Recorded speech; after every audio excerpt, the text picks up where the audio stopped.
To transfer USDT from a Phantom wallet to Binance, start by opening the Phantom wallet and selecting USDT from the home screen. Click on the Send button. Then open the Binance app and navigate to the Wallet option at the bottom of the screen. From there, click on Deposit and search for USDT by typing it into the search bar. Select USDT from the search results. Then choose the same network that was selected in the Phantom wallet. After selecting the network, copy the wallet address by clicking the Copy button next to it. Return to the Phantom wallet and paste the address into the required field. Then click Next. Enter the amount to be transferred and click Next again.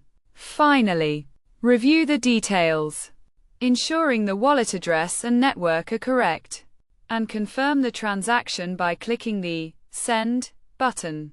Once this process is complete, the USDT will be transferred from the Phantom wallet to Binance.